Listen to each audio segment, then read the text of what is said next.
때는 조선 영조 시절 충청도 어느 장터 마을이었습니다. 닷새마다 장이 섰어요. 호목장수, 옹기장수, 약재장수고 전국 각지에서 사람이 몰려들었고 앞으로 매달 악공세를 내야 한다. 악공세요? 그게 무슨? 새로 정해진 거다. 얼마나 내면 됩니까? 한 달에 엽전 20융. 아버지, 오늘 많이 버셨어요? 꼴됐다. 오늘 국밥 먹자. 괜찮아요, 아버지. 저 안 배고파요. 여러분, 이런 상상 한번 해보신 적 있으세요? 평생 눈 한 번 못 뜨고 살았는데 그래도 딸 하나는 배불리 먹이고 싶어서 손가락이 닳도록 검은고를 탔는데 번 돈을 나라도 아니고 법도 아닌 아전 한 명한테 고스란히 빼앗기는 거예요. 따질 수도 없어요. 앞도 안 보이는데 어디 가서 억울하다고 하겠어요. 오늘은 그런 사람의 이야기입니다. 그리고 그 검은고 소리를 들은 한 나그네의 이야기이기도 해요. 때는 조선 영조 시절 충청도 어느 장터 마을이었습니다. 닷새마다 장이 섰어요.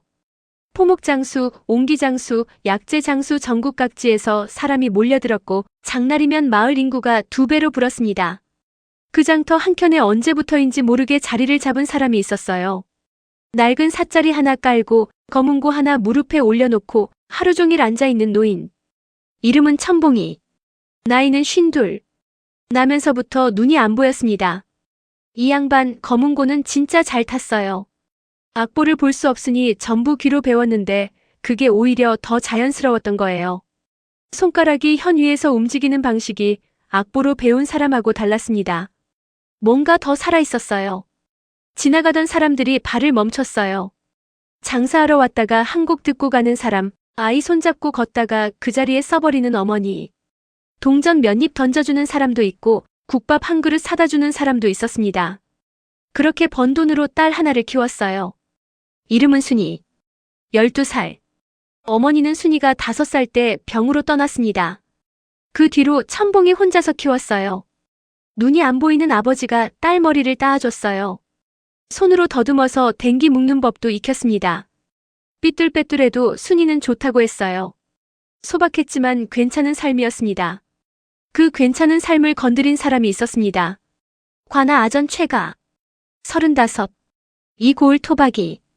크지도 작지도 않은 자리에서 딱 자기 입속만 챙기는 인물이었어요. 어느 날 장터를 걷다가 천봉이 앞에 섰습니다. 검은고 타는 악공이지. 예, 나리. 앞으로 매달 악공세를 내야 한다. 천봉이가 고개를 갸웃했어요. 악공세요? 그게 무슨? 최가가 말했습니다. 장터에서 악기 타서 돈 버는 사람은 세금을 내는 거야. 새로 정해진 거다. 천봉이는 몰랐어요. 글을 읽을 수도 없고 어디 가서 확인할 방법도 없었으니까요. 나리가 그렇다면 그런가 보다 싶었습니다. 얼마나 내면 됩니까? 한 달에 엽전 20입. 천봉이 얼굴이 굳었어요.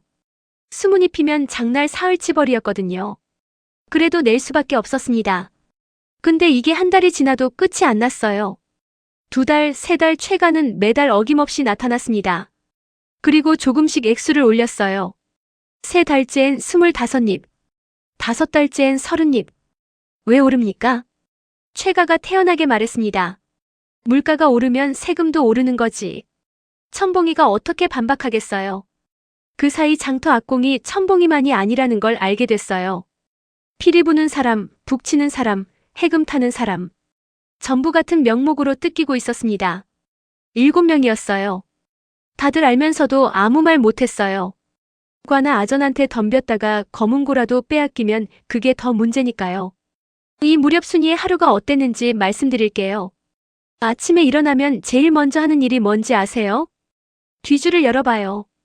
쌀이 얼마나 남았나 확인하는 거예요. 12살짜리가요. 있으면 아버지 밥을 지었어요.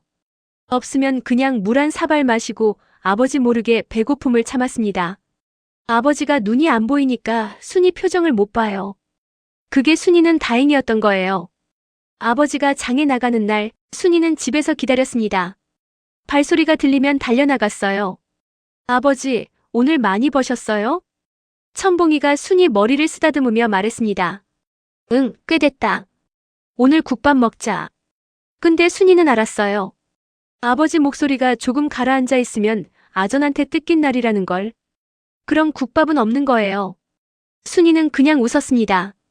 괜찮아요, 아버지. 저 안 배고파요. 천봉이는 딸 목소리만 들어도 알았어요. 배고픈 사람 목소리가 어떤지를. 그날 밤 천봉이가 혼자 검은고를 탔습니다. 아무도 없는 방에서. 어두운 게 원래 일상인 사람이 더 어두운 밤에. 그 무렵 장터 주막에 나그네 한 사람이 들어왔습니다. 낡은 삿갓, 잿빛 두루마기. 딱 봐도 행색이 수수한 길손이었어요. 막걸리 한 사발 시키고 창가 자리에 앉았습니다. 이 사람이 박문수입니다. 장터를 지나오면서 검은고 소리를 들었어요. 멈춰 서서 한 곡을 다 들었습니다. 연주가 끝나고 동전 하나를 놓고 지나쳤는데 그때 옆에서 아낙 하나가 혼잣말을 했어요. 저 영감 오늘도 나왔네. 딸은 또 굶겠구먼. 박문수가 발을 멈췄습니다. 주막에 들어와서 그 아낙 근처에 자리를 잡았어요. 막걸리를 홀짝이면서 슬쩍 말을 붙입니다. 아까 장터 악공 말씀이요? 무슨 사정이 있소? 아낙이 주변을 한번 살피더니 조용히 말했어요. 악공새라는 게 생겼거든요. 관아 아전이 만들어낸 건데 장터 악공들한테 매달 돈을 뜯어요. 안 내면 악기 빼앗는다고 협박하고요. 그 눈먼 영감은 딸이 하나 있는데 애가 밥을 굶어요, 굶어. 불쌍해서. 박문수가 막걸리 잔을 내려놓았습니다. 악공새 그런 게 있어? 안하기 고개를 저었어요. 그러게요. 저도 들어본 적이 없는데. 그날 오후 박문수가 움직이기 시작했습니다. 먼저 천봉이한테 다가갔어요. 손님인 척 삿자리 앞에 앉아서 검은고 한 곡 부탁했습니다. 천봉이가 연주를 시작했어요. 박문수가 들으면서 조용히 물었습니다. 어르신 솜씨가 대단하시오. 오래 타셨소? 어릴 때부터요. 장터에서 타시면 벌이가 꽤 되겠소. 천봉이가 쓴웃음을 지었어요. 그게 요즘은 악공새가 생겨서요. 버는 족족 나가버리니. 악공새요? 법으로 정해진 게요? 천봉이가 고개를 갸웃했습니다. 법인지 뭔지는 저야 모르죠. 나리가 내라시면 내는 거지 어디 가서 따질 수가 있어야지요. 박문수가 고개를 끄덕였습니다. 연주 잘 들었소. 동전 몇 잎을 놓고 일어났어요. 그리고 관하로 갔습니다. 아전 행세를 하는 사람처럼 자연스럽게 들어가서 법전을 펼쳤어요. 대전회통, 속대전, 전국각 고을 세목 기록. 찾아봤습니다. 없었어요. 악공새 어디에도 없었습니다. 그리고 장터 악공 7명을 한 명씩 슬쩍 만났어요. 우연히 지나가다 말 붙이는 식으로요. 전부 같은 말을 했습니다. 최가 아전한테 매달 뜯깁니다. 안 내면 악기 가져간다고 했어요. 몇 년째예요. 박문수가 숫자를 계산했어요. 7명이 평균 한 달에 30입씩. 몇 년이면 어마어마한 액수였습니다. 조사를 마치고 돌아오는 길에 박문수가 우연히 천봉이 집 앞을 지나쳤습니다. 늦은 밤이었어요. 작은 흙집에서 불빛이 새어나왔어요. 그리고 검은고 소리가 들렸습니다. 장터에서 타던 소리랑 달랐어요. 더 낮고 더 조용하고 뭔가 혼자 사귀는 것 같은 소리였어요.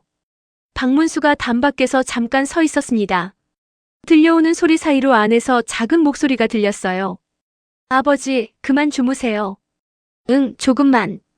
박문수가 조용히 걸음을 옮겼어요. 아무 말도 하지 않았습니다. 그냥 눈빛이 굳어졌어요. 다음 장날이었습니다. 최가 아전이 어김없이 나왔어요. 허리춤에 전대를 차고 얼굴엔 자신감이 넘쳤습니다. 악공들이 돈 봉투를 준비하고 기다리고 있었어요. 다들 고개를 숙이고 있었습니다. 천봉이도 삿자리에 앉아서 봉투를 들고 있었어요. 옆에 순이가 서 있었습니다. 최가가 한 명씩 돌며 걷기 시작했어요. 피리장수, 해금장수, 북장수. 하나씩 받아서 전대에 넣었습니다. 천봉이 차례가 됐어요. 최가가 손을 내밀었습니다. 그 순간, 잠깐, 장터가 조용해졌어요. 군중 사이에서 허름한 나그네가 걸어 나왔습니다. 최가가 인상을 찌푸렸어요. 뭐야, 누구냐? 나그네가 품에서 천천히 뭔가를 꺼냈습니다. 손바닥만한 둥근 청동패. 앞면에 말 3마리가 양각으로 새겨진 암행어사 출두요. 장터가 얼어붙었습니다. 최가의 전대가 바닥에 떨어졌어요. 그 안에서 동전들이 쏟아졌습니다. 구경하던 장터 사람들이 술렁였어요. 어사다. 어사날이다. 사람들이 몰려들었습니다. 최가는 그 자리에서 무릎을 꿇었어요. 조사는 빠르게 진행됐습니다. 법전 어디에도 없는 악공세. 몇 년치 착복 금액. 7명의 피해자 진술. 최가는 할 말이 없었어요. 박문수가 명을 내렸습니다. 그동안 뜯은 돈 전부 돌려주도록 하라. 악공들이 웅성거렸어요. 믿기지 않는 눈치였습니다. 천봉이는 그 자리에 가만히 앉아 있었어요. 눈이 안 보이니까 정확히 무슨 일이 벌어지는지 몰랐습니다. 옆에서 순이가 아버지 귀에 속삭였어요. 아버지, 어사나리가 나쁜 아전 잡았어요. 우리 돈 돌려준대요. 천봉이가 아무 말도 못했습니다. 한참 뒤에 겨우 입을 열었어요. 진짜로? 순이가 고개를 끄덕이다가 아버지가 못 보는 걸 생각하고 말했어요. 네, 진짜로요. 천봉이 눈에서 눈물이 흘렀습니다. 눈이 안 보여도 눈물은 흘렀어요. 박문수가 다가와서 말했습니다. 어르신, 이제 악공세 같은 건 없소. 앞으로 마음껏 하시오. 천봉이가 고개를 숙였어요. 나리 감사합니다. 정말. 목이 막혔습니다. 박문수가 잠깐 그 자리에 서 있었어요. 그리고 순이를 봤습니다. 너 밥은 먹었냐? 순이가 깜짝 놀라서 고개를 들었어요. 아, 네. 박문수가 씩 웃었습니다. 장터에 국밥집이 있던데 오늘은 아버지 모시고 가거라. 잠시 뒤 장터의 검은고 소리가 울려 퍼졌습니다. 천봉이가 다시 삿자리에 앉아서 연주를 시작했어요. 그런데 오늘은 달랐습니다. 아까 아침이랑 달랐어요. 몇 년 전이랑도 달랐어요. 뭔가 훨씬 신이 나 있었습니다. 손가락이 더 빠르게 움직였어요. 어깨가 조금 들썩거렸습니다. 장터 사람들이 하나둘 발걸음을 멈췄어요. 웃으며 박수를 치는 사람도 생겼습니다. 순이가 아버지 옆에 앉아서 눈을 감고 들었어요. 이게 아버지 검은고 소리구나. 진짜 소리가 이거구나. 천봉이가 나중에 딸한테 물었대요. 아까 그날이 연주 듣고 계셨냐? 네, 웃으시면서 들으셨어요. 어디 가셨냐? 순이가 두리번거렸어요. 장터를 한 바퀴 쭉 훑어봤는데 나그네는 없었습니다. 국밥집도 아니고 주막도 아니고 어디에도 없었어요. 순이가 말했어요. 가셨나 봐요, 아버지. 천봉이가 고개를 끄덕이더니 다시 현을 짚었어요. 그래. 그런 분이시지. 여러분. 천봉이는 평생 앞을 못 봤습니다. 근데 이상한 건 그 사람이 제일 잘 보는 게 있었어요. 사람 목소리에서 슬픔을 읽는 것. 발소리로 누가 오는지 아는 것. 딸이 배고픈지 배부른지 느끼는 것. 눈이 없어도 볼 수 있는 것들이 있었던 거예요. 박문수도 그랬어요. 아무도 신경 안 쓰는 장터 구석, 아무도 들으려 하지 않는 눈먼 악공의 검은고 소리를 그냥 지나치지 않았습니다. 들었거든요. 억울함은 반드시 소리를 냅니다. 그 소리를 들을 귀가 있는 사람이 있으면 돼요. 오늘 이야기 여기까지입니다. 다음 이야기도 기대해주세요. 보이지 않아도 들린다. 억울함은 반드시 소리를 낸다. 박문수 미담 전. 구독과 좋아요 부탁합니다.